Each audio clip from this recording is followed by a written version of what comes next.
So the art community is a large group of people that has been greatly affected by the quarantine situation. Authors who are members of that community have been kind of struggling a little bit. Amazon has declared book sales non-essential, so there's a lag in when people can receive that. I wanted to get a local author's perspective on the matter. Her name is Terry Wells Brown. She's been featured on this page a few times, so you guys might have seen her. And she's going to share with us today how she's been adapting to the situation, what she's been doing, and how she thinks this will end. Okay, Terry, first of all, thank you for taking the time to do one of these videos with me. For people that don't know you, but I think everybody really knows you, can you kind of give a little introduction of who you are and what you do? Sure. My name is Terry Wells Brown. I am a local author. I write under the name T. Wells Brown. I live in Woodbridge, California, and I'm pretty active in my community and a lot of the more creative people around us, which we're very fortunate to have a plethora of. Yeah. And our family has owned a construction company for, almost 30 years now. It's JG Construction. Sorry about that. I've got text messages coming through. Okay. So I run the office portion of the construction company. My guys do the work. They are essential workers, thank God. But that's good. It's slow. Yeah, it's slow for us too. I mean, we're not making enough to live on right now. Yeah. But at least we've got some money coming in. So yeah. So I heard. I was reading an article about how Amazon kind of deprioritized book sales and made it difficult for people to buy books on Amazon. You being an author, how has that affected you, and have you done anything to adapt to that situation? Yes, actually I have. So right now, Amazon, if you are an author and your main book sales are ebooks, which in America, 70% of all sales are in ebook form. Amazon has something, and they're running a special right now called Kindle Unlimited. It's a monthly subscription. Right now they're running a special, 2 free months. So you get 2 free months of Kindle Unlimited. You can access any books that are in there. Okay.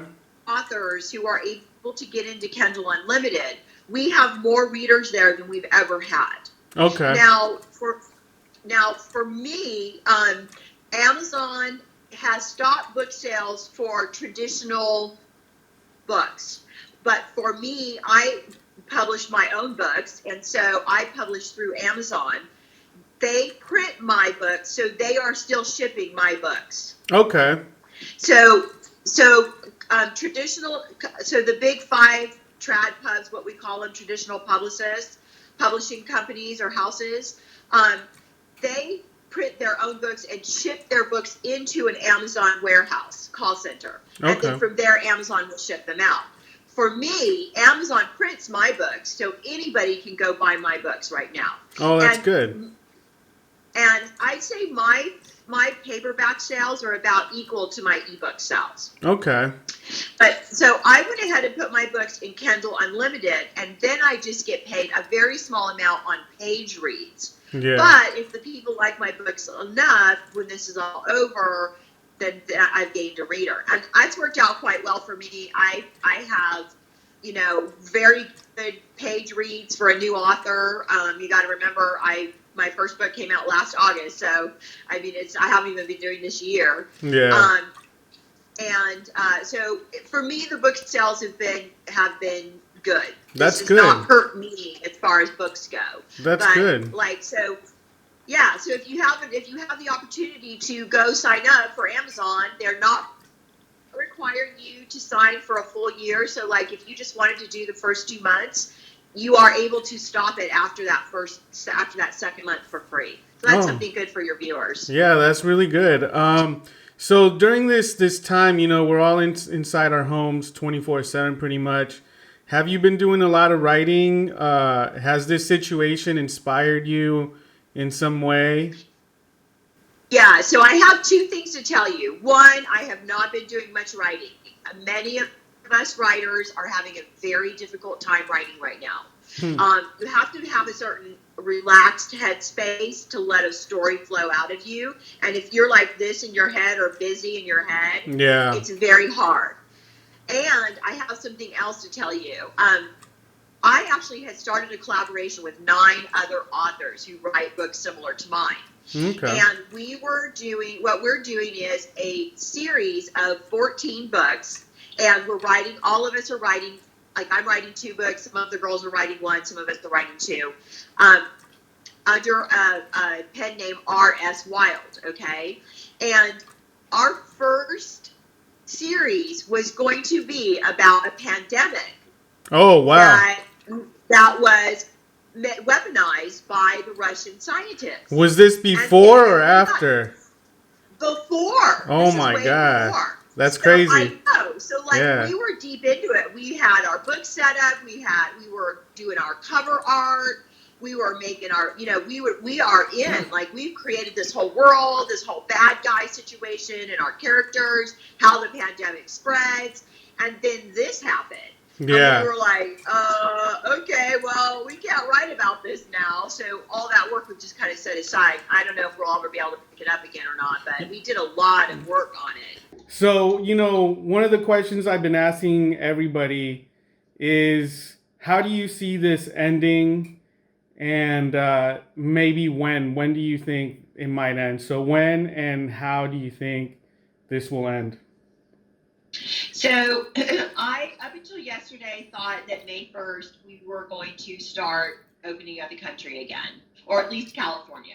I thought that come May 1st, um, we would start letting more and more and more people out, keeping our elderly and our high risk population still sequestered and, keep them safe. We've gotten the ability to reorganize our hospitals. We have ventilators. We have the things that we need, and what we don't need yet are being made at a rapid pace. America has stepped up, and Californians have stepped up in an unprecedented manner. So I really foresaw May 1st being the reopen, the beginning of the reopen. I didn't foresee that we would reopen all at once because that would be very unrealistic. But after yesterday and listening to Governor Newsom, I'm very concerned with the kind of cavalier attitude our leaders have about the well-being of the population, the healthy population.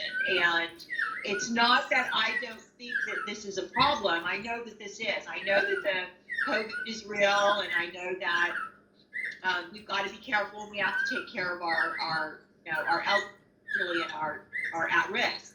But if you look at what happened in the downturn, you're going to start seeing that again. And I think that our leaders tend to be a little bit singularly focused, and their focus is the virus and nothing else. And I think that they're being quite cavalier with the welfare of the economy. And I say that because the economy is just as important as our medical. I don't know, I was telling you earlier, if you remember or not, when the downturn happened, every single night on the news, they were reporting how many people had killed themselves. So there's a lot of people who live on the fringe, right? Yeah. So they're just getting by. Their mental and emotional health is not at its best, and maybe in a year it will be. They've gone through some tragedy or some trauma. Something has made it so that they're really not hanging on very well. Something like this happens, they can tolerate it for a month, a few weeks. But when you start saying that it's going to be, end of May, June, July, maybe even till September before they start opening the country, people start losing hope. Yeah. And when people start losing hope, even the strongest of us, start questioning what we're doing. So I would encourage and hope. So I don't have an answer when I think it's going to open. If you'd asked me 2 days ago when I thought it was going to open, I would have firmly said May 1st. Yeah, me After too. watching the governor yesterday and seeing what some of the other governors are doing in the states, I'm very concerned that the decisions that they're making for all of us will impact us in a manner that they are not being truly focused on. So that's I don't know, and I think that we're headed down a really dark path unless we start making some serious changes. I was just going to do one of my podcasts and talk about that. One of the things that I did was kind of got up and planted a garden. Yeah. And I'm building a chicken coop right now, and I'm doing some physical things Yeah. to be in control of my future. Yeah. And so, that's what we're doing. It's all we can do is do what we can do. Yeah. It's like you were saying, at first it was fine. At first we're like, we're all in, we're going to do what we need to do. It's up to us to take care of each other, and we're Americans and Californians, and we're going to do it. And we did. Yeah. And we slowed the curve. We did all the things they asked us to do. Their models performed better than they even projected they would, because they never thought in any way that America would respond the way, the population would respond the way we did. And we responded really well. We policed each other and made fun of each other when we weren't wearing our masks or whatever. Yeah. But now they need to not take advantage of that, right? And they need to start at least letting some of the people who can go to work without causing any issues do those things. Yeah.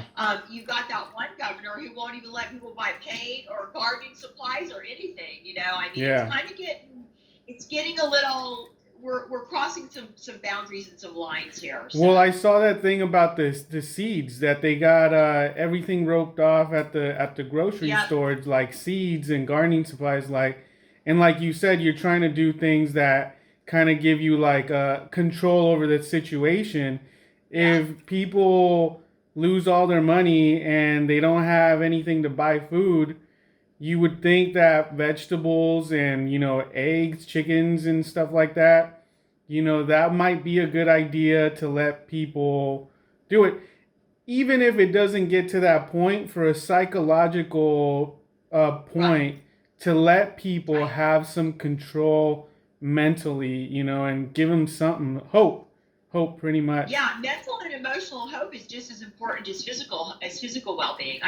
Mental and emotional well-being is just as important as physical well-being. Yeah. Because a lot of people that are physically well don't have mental or emotional well-being, and they will cause all kinds of problems for themselves. So so I'm at a point now where I'm getting frustrated. I was all in. I understand why we need to do it. I understand it's important. I get the horrificness of the disease, and I don't want to get it, and I don't want anybody I know or love to get it. And so I will take the precautions to make sure that best of my ability I can do that. Yeah. But at the same time, we can't destroy our country and way of life either. Yeah, I completely agree. Well, thank you, Terry, for taking the time to do this with me. Thank you for having me. Yeah, I appreciate it. And I was telling Rita yesterday, you guys are the most featured people on my page. Like, you guys are always. I saw that. Yeah, you're always so cool and willing to do it. Honored. Yeah. We're very honored. You're very kind. I speak about you often. You have been nothing but wonderful to me and my husband, and anything we can do to help you and support you, we're there. Thank you. I appreciate how much you. Yeah. Thank you. Okay. Well, bye. See you later. Bye.